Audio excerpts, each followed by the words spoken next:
Halo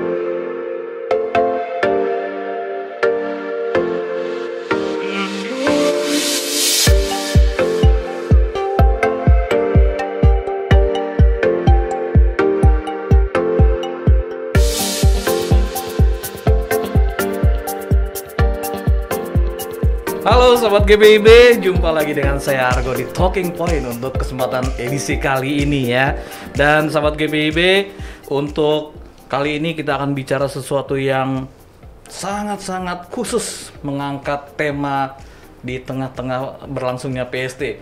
Karena pada saat ini di tapping, kita lagi ada di tengah-tengah PST Sahabat RPK. Dan tamu saya kali ini adalah, ini lihat contekan dulu supaya nggak salah ngomongnya nih, Ibu Pendeta Susi Rumeser, Ketua 3 Majelis Sinode GPIB. Dan pasti ini kita akan bertanya banyak hal, terutama mengenai ini yang paling banyak seru ditunggu nih, pendidikan para pendeta GPIB yang apakah menjadi perhatian serius untuk peningkatan kualitas di PST ini, dan apa juga bagaimana soal ini. Oleh sebab itu ada Ibu Pendeta Susi Rumeser yang sedari tadi udah nggak tahan untuk minta ditanya-tanyain Sahabat GPIB. Selamat datang Ibu. Selamat apa ini? Pagi, siang, sore, malam, pokoknya. Selamat hari gini. Happy day. Happy day. Iya. Ibu Pendeta Iya. masih capek di Ya. tengah sidang ini bisa datang. Terima kasih banyak Ibu. Terima kasih. Kita boleh capek, tapi semangat nggak boleh capek. Nah, Untuk Tuhan ini toh. dia. Dan Iya, iya. Ibu, kalau misalnya di tengah-tengah rapat ini kan ada keseriusan ya. Sekarang kita agak serius, agak atau kagak, agak serius untuk bicara. Tapi ini suatu hal yang sangat menarik Ibu. Tapi sebelum Ibu nanti kita masuk ke pokok perbincangan kita, paling enggak nih untuk sahabat GPIB yang belum tahu apa sih Ketua 3 Majelis Sinode itu, Ibu boleh jelasin Bu ke saya juga semua ke sahabat GPIB. Silakan Bu. Baik, terima kasih Mas, Bang, Bung, Argo. Ya. Sebagaimana yang diatur juga dalam tata gereja GPIB, di sana juga dicantumkan tentang tugas-tugas, tanggung jawab, wewenang yang ada dari jabatan yang ada di fungsionaris majelis, dari majelis sinode tepatnya. Ya, Ketua 3 itu bertanggung jawab di bidang pembinaan dan pengembangan sumber daya insani. Nah, ini ada catatan. Terkadang di jemaat itu selalu menuliskan PPSDI saja. Bidang apa? PPSDI. Padahal dalam hal ini pelkat-pelkat itu secara organisasinya ada juga di bawah bidang 4, yaitu bidang PPSDI. Karenanya kalau kita menuliskan atau juga menyebut itu PPK-nya jangan tertinggal. Jadi bidang pembinaan dan pengembangan sumber daya insani, peran penguatan keluarga atau peningkatan peran keluarga. Jadi PPSDI, PPK. Nah, itu harus jadi satu kesatuan yang utuh. Seringnya disunat ya. Iya, itu dia. Nah, karena dengan kata-kata itu saja sudah jelas sebenarnya kita harus bekerja dalam upaya untuk mengembangkan dan membina warga gereja kita. Semuanya itu diarahkan untuk dapat mencapai visi kita, terutama bagaimana gereja dalam menghadapi tantangan zamannya, apa yang harus diperlengkapi, apa yang juga harus dibekali dalam hal yang berkaitan dengan pembinaan dan pengembangan. Wah. Demikian. Gitu ya. Singkat. Banyak, ya. Singkat tapi banyak itu. Banyak kalau Banyak mau ya? dikerjainnya tuh banyak juga. PPSDI aja terdiri dari apa tuh Bu? Maksudnya? Sumber daya insani itu siapa-siapa aja tuh kalau di GPIB semua? Nah, maksudnya begini, bidang pembinaan sumber daya itu termasuk seluruh warga gereja. Nah, kita bersyukur di GPIB ini setiap umur berarti ya? Ya, kita bersyukur bahwa GPIB dalam hal ini sudah punya yang namanya Grand Design, walaupun itu masih terus harus diisi, diperlengkapi, dikembangkan. Nah, Grand Design ini adalah rumah binanya untuk warga gereja. Nah, siapa saja? Karena kita melakukannya dengan pendekatan kompetensi, ada 3 kompetensi, kompetensi inti, fungsional, dan pimpinan. Inti, fungsional. Maka yang masuk pada kompetensi inti itu siapa saja? Yaitu dari balita dalam hal ini, bayi, anak, teruna. Ya, anak ini juga ada tanggung gitu ya, anak, lalu kemudian teruna kita, pemuda, lalu PKP kita ya ibu-ibu, bapak-bapak. Jadi semua yang adalah warga jemaat itu masuk di dalamnya. Lansia juga ya. Ya, semua yang ada di dalam gereja. Siapa harus dilayani? Yaitu warga gereja. Jadi pembinaan ini juga sasaran bagi seluruh warga gereja berdasarkan juga kategori usia, kategori juga kategori karakteristik dari ya tadi usia, gender laki-laki dan perempuan. Nah, kemudian berikutnya juga adalah pembinaan yang menyasar tentang yang namanya pendekatan kompetensi fungsional, yaitu siapa saja, diakon, penatua, pendeta, terus juga unit-unit misioner, lalu juga ada keluarga di dalamnya. Untuk bapak-bapak, ibu-ibu, bagaimana menjadi orang tua, bagaimana juga jadi seorang anak, kakak, adik, tante, om, semuanya deh ada di sini. Gitu. Ini yang dalam keluarga ya, itu dilakukan juga sasarannya kepada mereka supaya membentuk sebuah keluarga yang bahagia, keluarga Kristen yang bahagia dan dapat menjadi saksi. Lalu bahagia kepanjangan ya. Enggak. Lalu juga menyasar misalnya. Saya masih penasaran kok.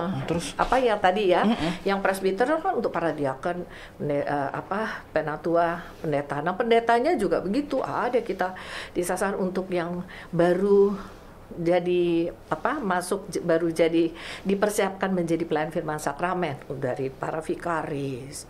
Lalu kemudian untuk para pendeta yang usia tahun pelayanannya masih sampai 5 tahun, 10 tahun, 15 tahun, bahkan sampai yang mau pensiun, itu juga dilakukan gitu untuk pembinaan terhadap mereka. Dan mengembangkan mereka juga supaya memasuki masa pensiun yang bahagia. Ini kemarin kan sempat kita nih ngobrol sama Pak Ketua Umum. Ini intergenerasi itu jadi benar-benar ada di ibu semua ya. Ya, tidak di saya. Gitu. Artinya kan pada tahun ini kita bersyukur. Tema yang diangkat itu juga selain sinergi juga kita intergenerasional. Karena itu jadi isu. Nah, siapa yang bertanggung jawab gitu ya? Saya rasa dalam hal ini ya semua, bukan maksudnya tadi hanya di bidang PPSDI, semua harus bersinergi. Teologi, Polkes, Masa, PPSDI, PEK, Inforkom, tapi kan objeknya kan langsung ada di PPSDI. Hal-hal yang harus ditangani oleh bidang-bidang itu ya dalam hal ini PPSDI adalah hanya sebagai faktor penunjang untuk ya mencapai visi misinya. Lengkap penderita juga tuh Bu ya. Iya, kan kerja buat Tuhan selalu manis. Oke. Nah tadi juga masalah tadi udah sedikit disinggung-singgung mengenai pendeta gitu ya, bukannya insani yang ditingkatkan kualitasnya. Ini kita mau langsung aja nih Bu, soal pendidikan, peningkatan kapasitas, terutama bagi pendeta-pendeta GPIB. Di PST ini gimana Bu? Kita bicara dulu tentang kilas balik sejarah perjalanan gereja kita, khususnya yang menyangkut tentang pendidikan bagi para pendeta. Kita sekitar katakanlah tahun 80-an, 90-an begitu ya. Sangat sedikit sekali begitu para pendeta memiliki kesempatan untuk melanjutkan studi ya untuk dalam hal ini melanjutkan studi untuk strata 2 atau apalagi strata 3 begitu. Sangat sedikit sekali. Kenapa begitu? Kalau kita lihat memang tata gereja kita yang lalu memutuskan di sana dikatakan begini, bahwa mereka yang dapat mengambil studi dalam hal ini pendeta adalah mereka yang sudah punya pengalaman 4 tahun di jemaat, melayani di satu jemaat, begitu baru bisa mereka punya kesempatan untuk studi, tapi itu harus dapat izin dulu, boleh atau tidak dari Majelis Sinode GPIB, atau bisa dengan atas biaya sendiri. Jadi 4 tahun dulu kalau dengan biaya sendiri ya silakan, tapi sepanjang mendapatkan izin dari Majelis Sinode. Nah mungkin pada saat itu agak sedikit begitu ya yang bisa punya kesempatan untuk mengambil studi lanjut khususnya di bidang teologi. Nah bersyukur bahwa selanjutnya keinginan kuat dari para pendeta yang ingin studi itu juga tinggi begitu, walaupun memang masih sangat dibatasi dalam hal ini ya oleh Majelis Sinode. Animonya udah mulai kelihatan banyak, tapi masih alasannya ada macam-macam lah, yang kadang juga bisa kita terima itu masuk akal. Karena pada saat itu jemaat kita memang belum banyak, dan dalam proses berkembang karena fokus kita luar biasa, dan mulai banyak pos-pos yang buka, karena itu dibutuhkan banyak tenaga di sana. Kan kalau mereka yang ambil studi untuk apalagi studi penuh waktu, nanti banyak pos yang kosong. Banyak jemaat yang kosong begitu.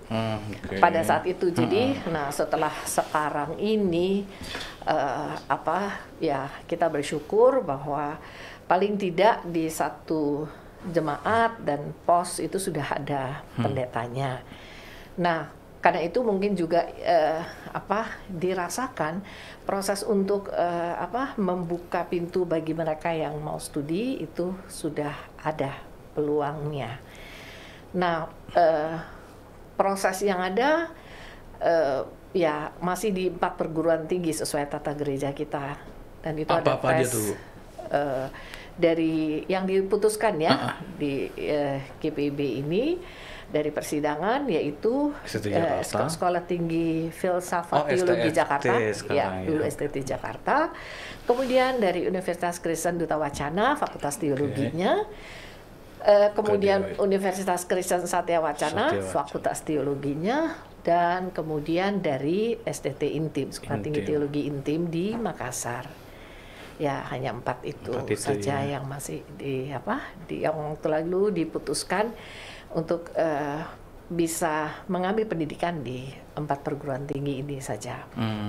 Nah sekarang ya suasananya memang sudah berbeda begitu ya, karena itu menghadapi tantangan zaman yang ada, pendeta pun juga tidak hanya tuntut sebagai seorang yang dalam hal ini hanya urusan rohani saja, tapi juga ketika dia akan mengabdikan diri di tengah-tengah masyarakat, dia juga harus ya jangan sampai ketinggalan, kalau ngomong nggak nyambung gitu kan. Muatannya diisi juga. Padahal warga jemaat kita adalah orang-orang dari berbagai bidang tersebut, dan itu pelayanan terhadap mereka pun juga harus menyentuh dan bisa masuk.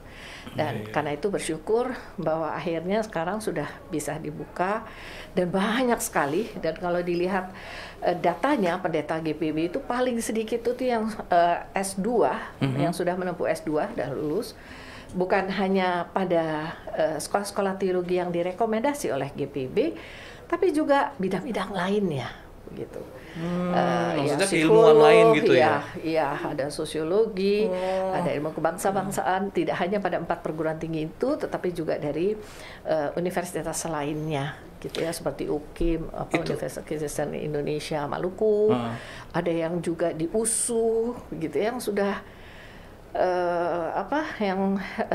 sudah pada lulus begitu ya. Itu Bu, luar biasa itu. Keterbukaan itu memang dilakukan dengan sistem gitu Bu ya? Atau maksudnya? Memang dulu kan ada harus ada izin gitu. Ya. Sekarang kan dibuka nih. Itu karena sistem yang diperbaharui gitu Bu? Ya, artinya begini, kita punya keinginan kok bahwa pendeta GPIB haruslah pendeta yang juga kalau kita bilang ada kompetensinya berdasarkan kompetensi yang diharapkan tidak hanya spiritual tapi di semua bidang gitu yang ada, dan bisa mengabdi di sana. Nah karena itu Tetap saja harus mendapat izin dari Majelis Sinode, tapi biasanya akan dilihat bidang studi mana yang diharapkan begitu untuk bisa ya ambil gitu, atau yang diminati supaya mengayakanlah wacana percakapan, teologi, dan hal-hal lain yang ada yang menjadi dasar dari dokumen-dokumen gereja kita, di mana para pendeta ambil di sana. Lalu kemudian memang tetap ada persyaratan, tapi itu persyaratan hanya untuk dapat mengukur apakah seseorang itu siap atau tidak untuk studi.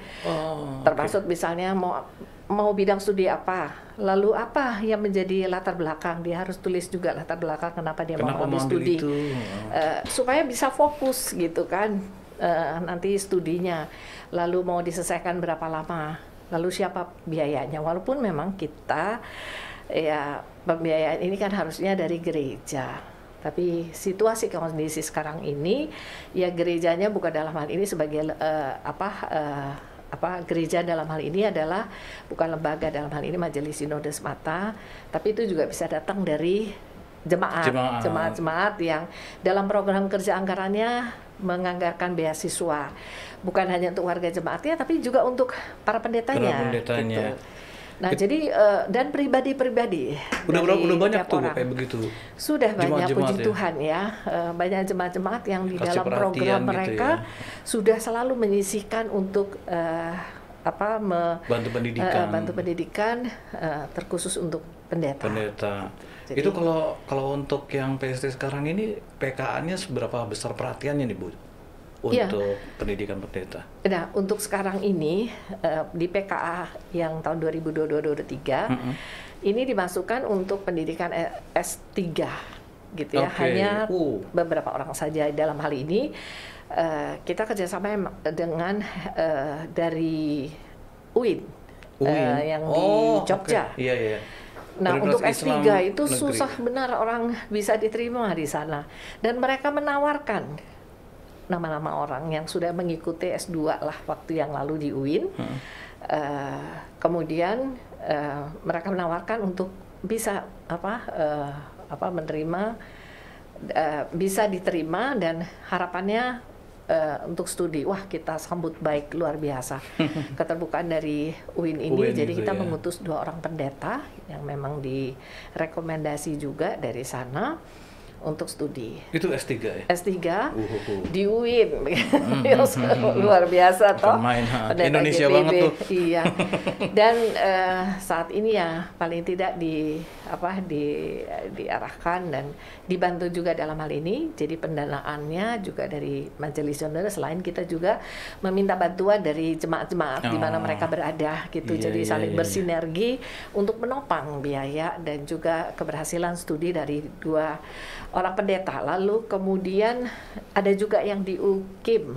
Kita sudah melakukan MOU, Universitas Kristen Indonesia Maluku. Dan di sana ada bidang studi baru yaitu kebangsaan begitu, dan itu baru juga di Indonesia dan ada dibuka di sana, dan tenaga pengajarnya juga ada Profesor Titale di sana.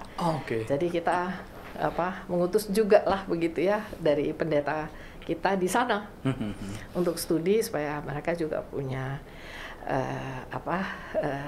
diperlengkapi dengan satu bidang studi yang juga unik, yang satu-satu ada sementara ini, dengan harapannya pendeta yang diutus itu juga dapat bisa ya eksis menghadirkan GPIB di tengah-tengah kemajemukan bangsa kita yang kita cintai ini. Udah panjang ya. Tapi Bu, ini kan tanggal 8 nih Bu. Kebetulan nih sahabat GPIB, kebetulan ini tanggal 8 tapingnya. Tanggal 8 itu dikenal dengan Women World Day.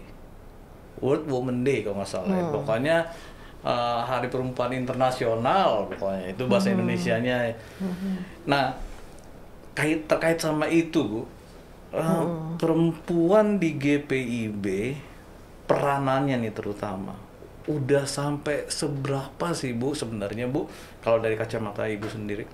Iya, kalau dari kacamata artinya kita hanya cuma snapshot saja begitu ya dari yang ada, dan memang ini belum dilakukan proses pembuktian melalui penelitian, tetapi sesungguhnya ketika kita mau melihat hari Women Day Internasional ini ya sebagai Hari Perempuan Internasional, apa sih sebenarnya Hari Perempuan Nasional itu? Antara lain adalah kita juga melihat prestasi-prestasi apa yang sudah dicetak oleh para perempuan, khususnya juga di GPIB. Yang kedua, kesetaraan gender juga gitu ya.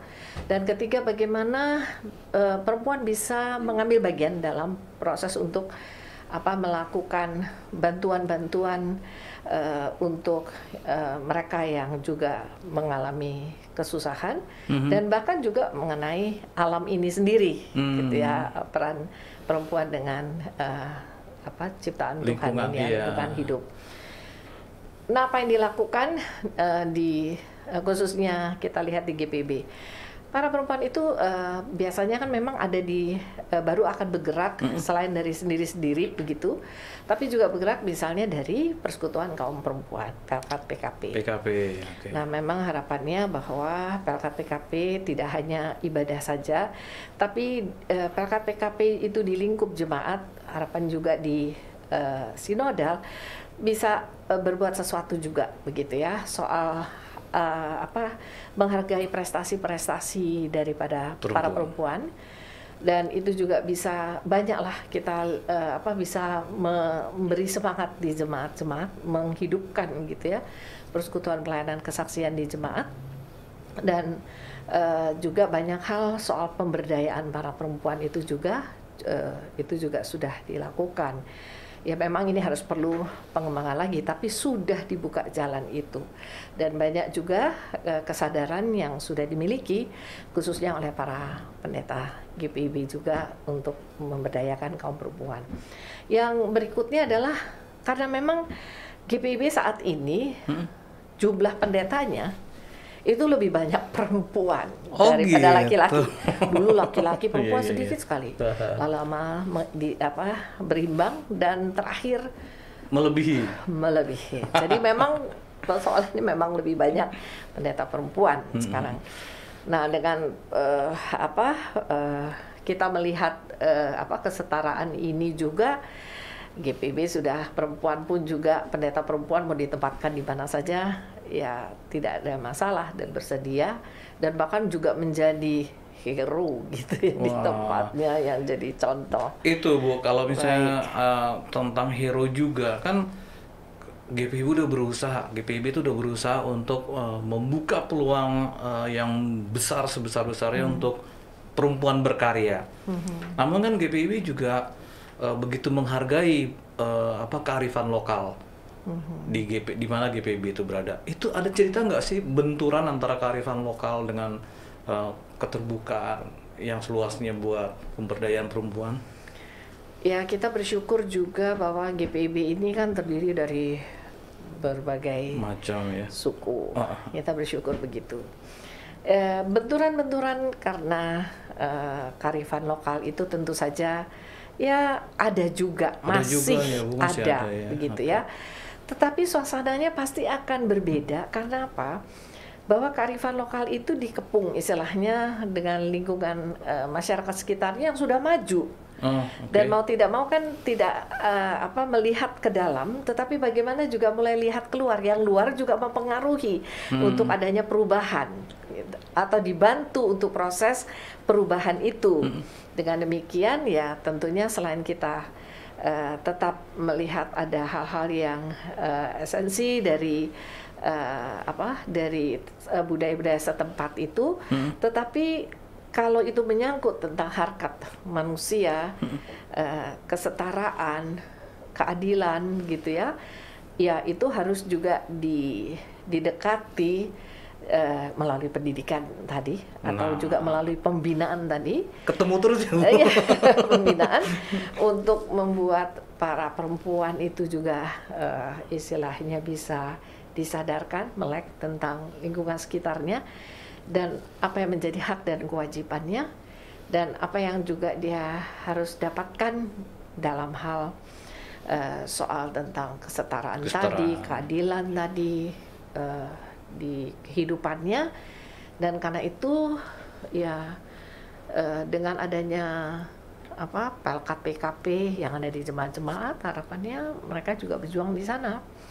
Tugas berat PKP ya. Ya, melalui pembinaan-pembinaan itu juga yang dilakukan bagi pengurus, bagi majelis jemaatnya, juga para pendetanya, supaya mereka bisa diangkat gitu, dibebaskan.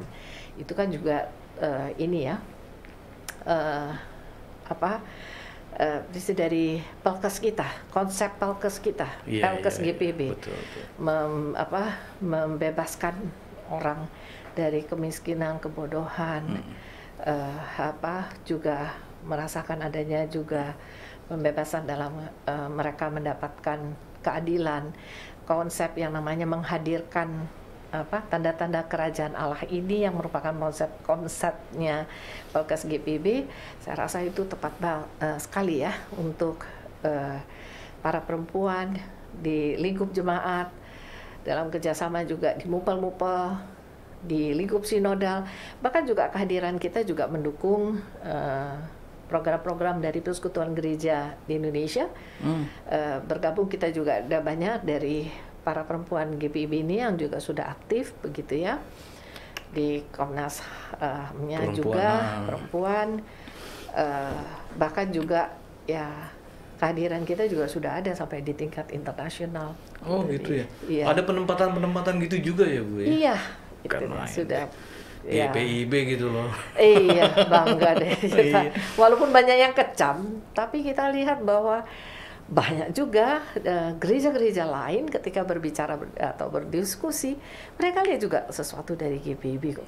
Ya, kita mungkin karena belum boleh tahu, menjadi berkat juga ya. Jadi ngecam karena belum tahu biasanya Bu.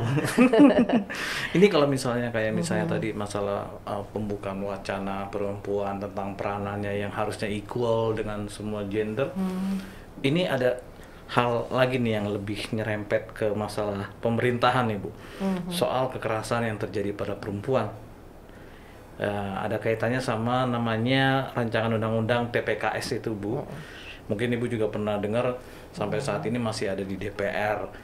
Gimana tuh Bu, GPIB melihat hal tersebut dan apa emang perlu itu TPKS itu harus disahkan RUU-nya? Iya.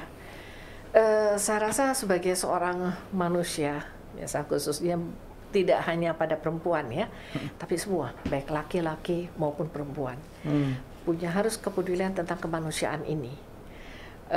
Karena itu apa yang bisa ditolong dalam rangka tadi menghadirkan tanda-tanda kerajaan Allah untuk membebaskan, memberdayakan dan memperlengkapi warga gereja kita, maka kita harus hadir di sana. Nah, tentu harus ada upaya juga ya untuk bisa dapat mensahkan tadi. Nah, prosesnya artinya keinginan untuk mencapainya begitu hadir di Indonesia dan dunia ini itu harus dilakukan. Tapi bagaimana caranya begitu kan? Selain pertama kita juga harus ada orang-orang kita, gitu ya. Orang-orang kita yang juga ada di lingkar di sana, ya kita bisa dukung gitu untuk menyuarakan atau memikirkan sampai pengambilan keputusan itu terjadi. Ya kita sangat berharap begitu, karena itu bukan hanya GPIB, tapi kita sebagai orang-orang Kristen juga bisa bergandengan tangan, bersinergi untuk mewujudkan hal itu. Mendorong ya, untuk orang bisa, mendorong gitu. Ya, mendorong. Ya kan prosesnya berantai ya. Artinya suatu keberhasilan itu kan tidak lepas dari banyak orang yang sebenarnya tidak ada nama, tidak dikenal, tapi menopang untuk proses jalannya itu. Dan karena itu kita harus bersyukur pada Tuhan bahwa sebuah keberhasilan apapun yang dicapai itu juga berkat banyak orang yang tanpa nama, tanpa harus minta pengakuan, tapi mereka menjadi jalan. Jadi gitu. Pahlawan itu tadi. Ya, nah untuk yang ke pemerintah tadi, ya selain memang kita mendorong warga jemaat kita, entah kita mendoakan dari ruang-ruang ibadah minggu, di khotbah itu juga menjadi bagian untuk menyadarkan, mendorong untuk warga kita bisa berperan, paling tidak mendoakan di sana. Ya harapan yang lainnya adalah ya perjuangan melalui organisasi-organisasi yang resmi, gitu ya, PGI, dan kehadiran kita juga di sana, begitu, atau bahkan mungkin juga di ormas-ormas, begitu, untuk ya bersama-sama bisa apa yang baik bagi negeri ini untuk keadilan dan juga untuk membebaskan orang dari penindasan dan kekerasan, itu harus dilakukan bersama-sama. Oke, nah Bu, ada lagi nih, ini kan tadi si produser tadi udah ngasih tahu, waktu kita udah mau habis. Waktu jual lah yang mau bisa. Kalau kita kena ngobrol juga. Iya. Gini Bu, ya udah tadi misalnya kita udah ngomongin masalah penyadaran untuk kesetaraan perempuan dan juga peningkatan kemampuan para pendeta melalui pendidikan.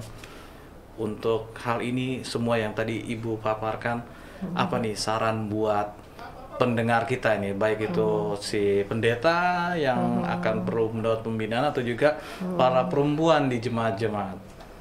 Ya, baik, karena ini saya seorang pendeta, itu juga. Iya ya. Kita bersyukur bahwa kita bersama-sama tahu bahwa Tuhan memberikan anugerah kepada kita, talenta dan tugasnya siapapun, terutama yang bergerak di bidang pembinaan dan pengembangan, begitu ya, untuk warga gereja kita Sumber Daya Insani punya tugas tanggung jawab bersama-sama untuk dapat memperlengkapi warga jemaat kita untuk supaya membebaskan orang-orang yang tertindas, yang mengalami kekerasan, bukan lagi hanya diberitakan dan diajarkan pada ruang-ruang mimbar saja, tapi juga harus ada gerak nyata yang bisa dilakukan.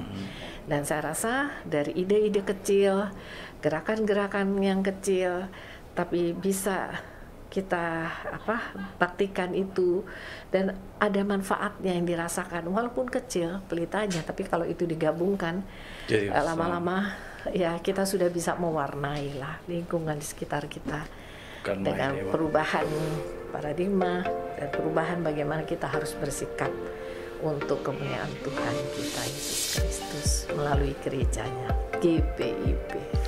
Terima kasih Ibu Pendeta. Pendeta banget ya. Sehat selalu ya Ibu ya. Iya, terima kasih, puji Tuhan. Dan sahabat GPIB, sampai di sini Talking Point untuk kesempatan kali ini. Nanti kita ketemu lagi di episode yang lain, di program yang lain, juga di waktu yang lain. Argo undur diri, salam.